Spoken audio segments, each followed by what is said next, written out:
Alright, hello everybody. Here's another quick update video for the 6502 computer. So, big thing that I have added so far to the hardware is the crystal oscillator, as well as a 74F74, I believe it is, D flip-flop, which I'm using as a clock divider, although right now I actually have the clock signal connected directly to the output of the oscillator. It's actually going into the input of a NOT gate. I'm using 2 NOT gates as a buffer for testing. I don't actually need that. I can just to prove that I don't need that, I'll do it live. This is hard to do with one hand. So I was just testing some stuff because I'm having weird flakiness problems. Yeah, that's the big thing that's been happening tonight is flakiness. It's not as bad as it was before. What's happening now is it's sort of partially working, but there's kind of weird artifacts going on.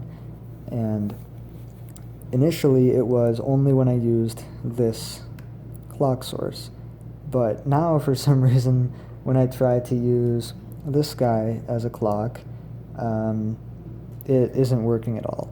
So I haven't bothered investigating why that is yet, really. I figure this seems to be working almost perfectly, so I'll just keep going with it. There's still potentially the issue that this USB to serial converter isn't providing either enough current, or maybe it's not a good enough, it's not clean, or I don't know, something. I don't think that's the case.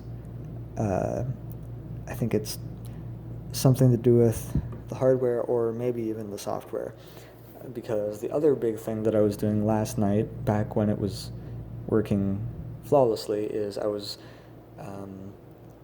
improving the brainfuck interpreter. So first of all, I changed it to use a jump table for interpreting, kind of a small thing. I'm not sure if that really helps a lot, but it was fun to do, so I did it. But the big thing is converting it to use a 16-bit number for the instruction pointer and the data pointer. Has a fair bit of work. I have that sort of mostly working. It'll run some programs and others will not work correctly. And I was going to debug that tonight, but I can't debug that until I can get it working normally with a program that I know works. So real quick, I'm going to show you what it does. I've got it on here. It has stopped executing, and I've cleared the terminal here, so I'm going to reset the computer, and you can see what happens. This is running the, this is running the Sierpinski triangle program. Now, as you can see, it works. However, it's supposed to be printing some text up here, and when it's done, it's supposed to print some text as well.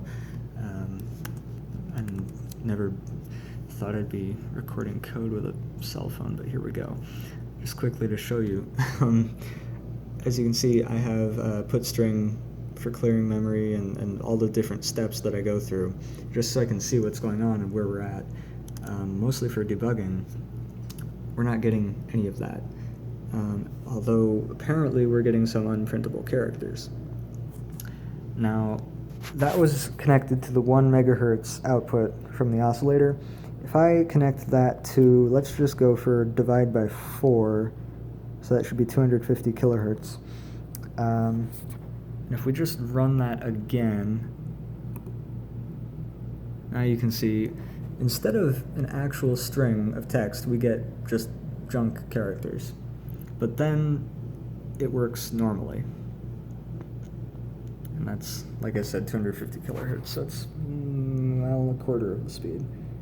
I'm going to switch it over to 500 kilohertz real quick, and continues running twice as fast. and I'll reset it again, and we get different garbage characters. Reset again. Yeah.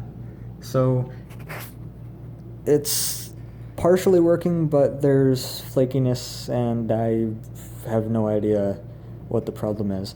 One thing that I was suspicious of is this 74F, if I'm not mistaken, is a CMOS part, but these LS parts are TTL. I was wondering if intermixing them like that is a problem, but it doesn't seem to be. Or if it is, it's in a more subtle way that I'm not able to notice. So, partial progress. I don't know if I want to call this progress or not. It's like one step forward and one step back, maybe. So, but on the bright side, I'm able to actually somehow run it at a full megahertz, and it actually does seem to kind of work, which is surprising to me, because it wasn't working before. So, I don't know. There's weird things going on. If anyone has any ideas about what might be causing some of this flakiness, I'd love to hear about it in the comments, because, as I have said before, I'm certainly not a double E expert. So, anyway, that's it. Thank you guys for watching. See you in the next part.